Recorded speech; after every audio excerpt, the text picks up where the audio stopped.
Good morning students. Today I shall show you a program in Java practically how to make the use of JRadioButton and JCheckBox classes. This program will accept the name, gender and hobbies of a person as inputs and then append them into a text area control. Now the program in Java that I have created is under a project called RadioCheck. Now under this project called RadioCheck, here is the program, that is RadioCheck form.java. Now on clicking this, it will lead me to this design. Okay, this is the design interface of the Java program. It consists of the labels name, gender and hobbies, a text field, 2 radio buttons corresponding to male and female, and 4 checkboxes corresponding to reading, sports, painting and technology. 1 button, okay, which is specified by the name add, and then a text area control. Now each of these labels are identified by their class names. Okay, not only these labels, these controls, that is text fields, radio buttons, checkbox, the buttons and the text area, all these controls are identified by their class names. Now for the label called name, the class name is JLabel1 as shown in this properties window. For the label called gender, the class name is JLabel2. This is also shown at the top of the property window. In the same way, for the label called hobbies, the class name is JLabel3. For the label called for the control text field, the class name is JTextField1. For the control radio button identified by the name male, the class name is JRadioButton1. For the control radio button identified by the name female, the class name is JRadioButton2. Similarly, for the control checkbox identified by the name reading, the corresponding class name is JCheckBox1. For the checkbox identified by the name sports, the class name is JCheckBox2. For the checkbox identified by the name painting, the class name is JCheckBox3. And for the checkbox identified by the name technology, the class name is JCheckBox4. Then again, the class name for this button identified by the name add is JButton1. The class name for this text area control is JTextArea1. Now the name of the person shall be entered in this text field, followed by the gender to be chosen out of male or female from these radio buttons, and then the hobbies that the person is interested in shall be ticked in these checkboxes.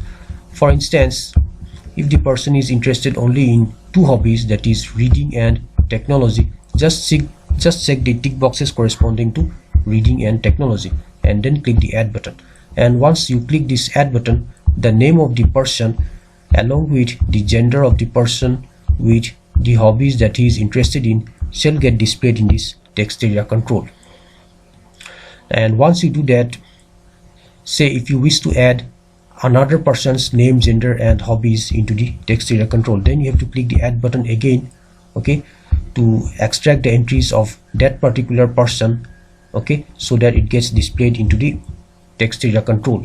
But second time when you click this add button, the name of that person, gender and hobbies shall be displayed not in the same line as the previous person, but it shall be displayed in the next line.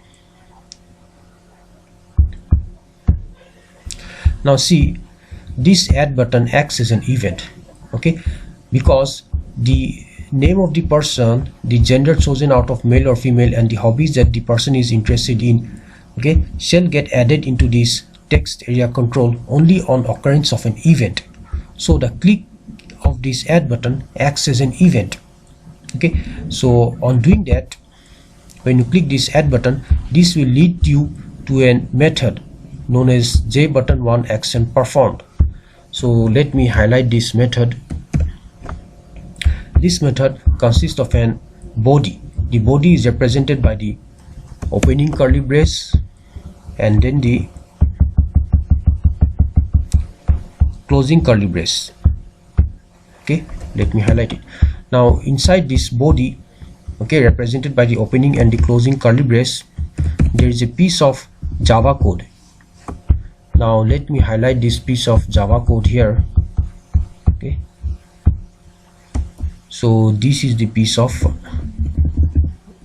Java code. This piece of Java code, as highlighted, shall be executed on the click of this add button. Now let's try to understand every statement in this piece of Java code one by one. Now we shall start with the first statement, that is string s equal to space within inverted quote. Now since the variable s has been declared of data type string, so it can accept only string values, and a string is nothing but a group of characters where every character can be a letter from the English alphabet, it can be a numeric digit from 0 to 9, it can be some symbols such as hash symbol, dollar symbol, colon symbol, question mark symbol, star symbol, etc.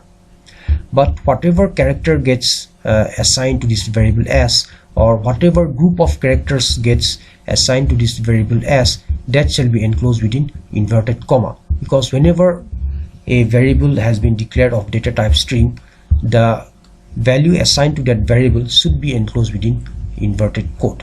That's why, as I have assigned a space to this variable s, now space is a character, that's why I enclose this space within inverted quote.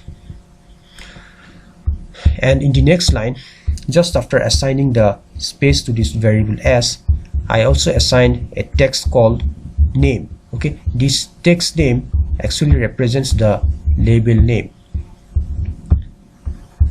Now this text should be enclosed within inverted comma. So what gets stored in the variable s now is the space and the name, and then I want to add something more into it. Okay, that is represented by the class name JTextField1, and then it calls the method getText using the dot operator. Now see, if you add the content, that is ABC, into this text field, okay, then using the class name of this text field, that is JTextField1, it calls the method getText, okay, to grab the text ABC out of this text field. And in that case, what gets stored in the variable s is name ABC. Or take another example, if you supply the value of this text field as XYZ, or say if you enter XYZ into this text field, then using the class name, that is JTextField1, when it calls the method getText, it returns XYZ. Then the content that is to be stored in this variable s will be name XYZ. Okay, so whatever value that you enter in this text field, okay, the value shall be grabbed by the help of this class name JTextField1 when it calls the method getText. Okay, and that value which shall be grabbed shall be added to this variable s, okay, along with the space and the text name. So as a result, what gets stored in the variable s will be the space, name, and the value that you supply for this text field.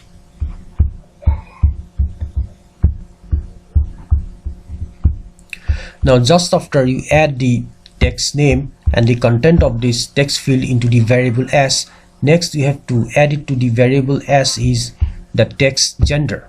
Okay, so that depends on whether you choose the radio button 1, which corresponds to male, or the radio button 2, which corresponds to female.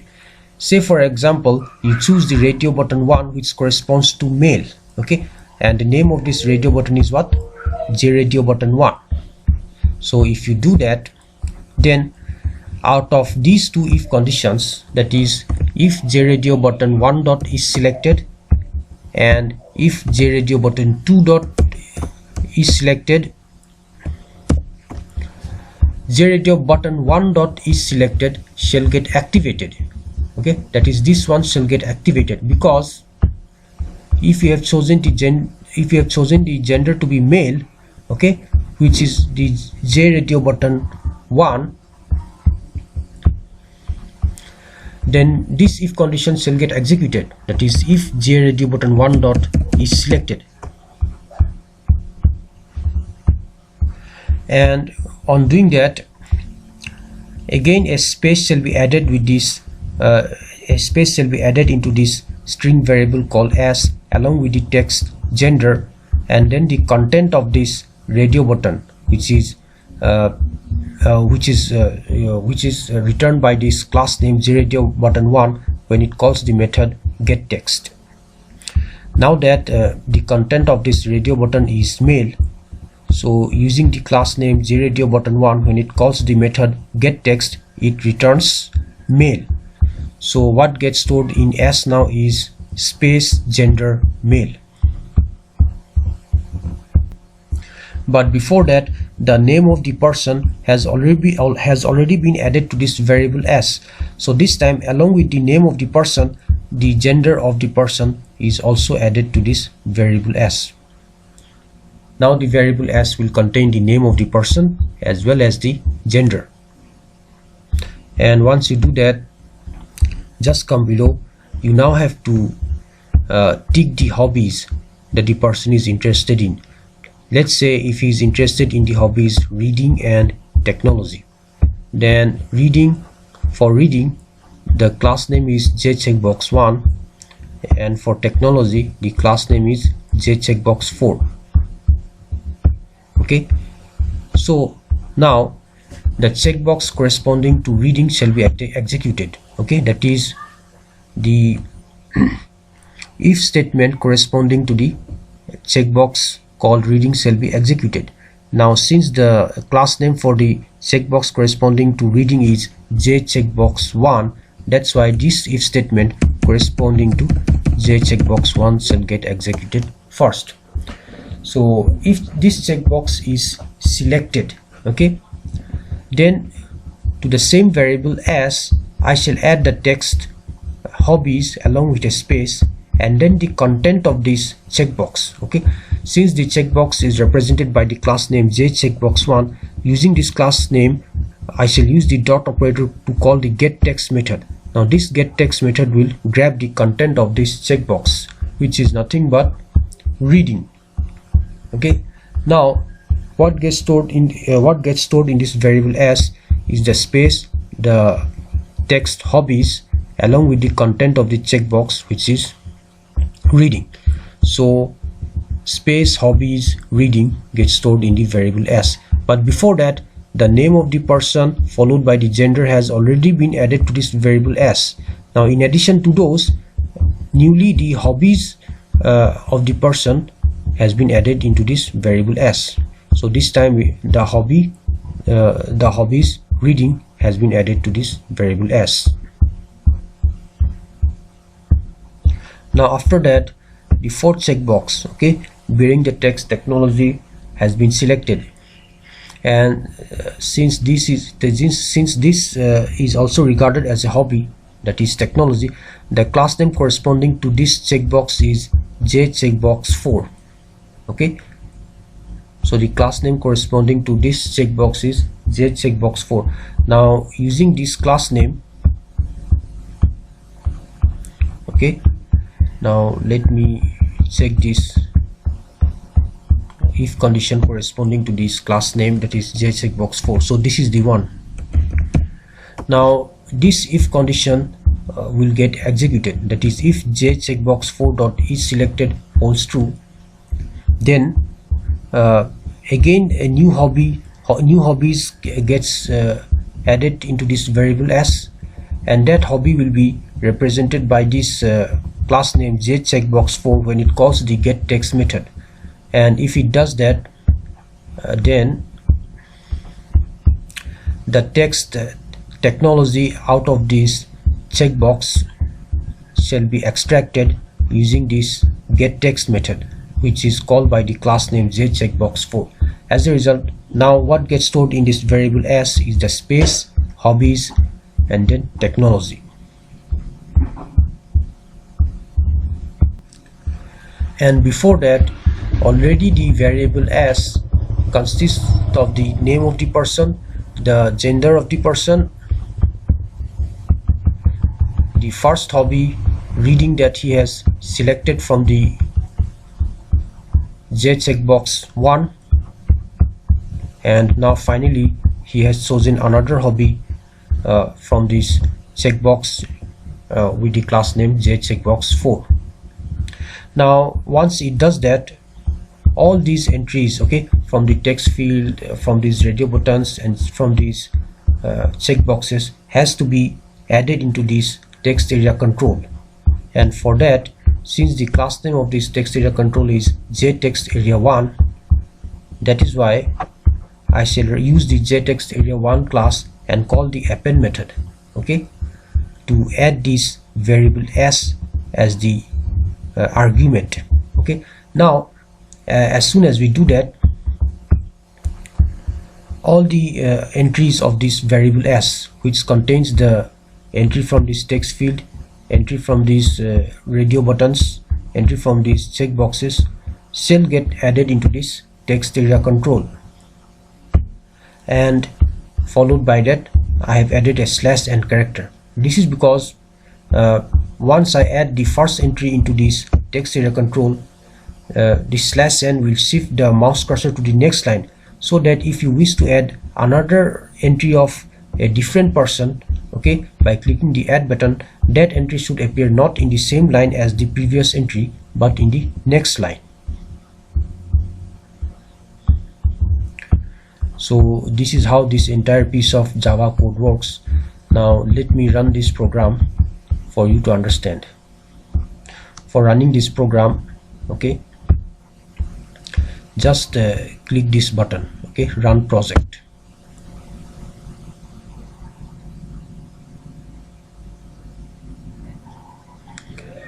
And on doing that, you will see the interface design that you have just created.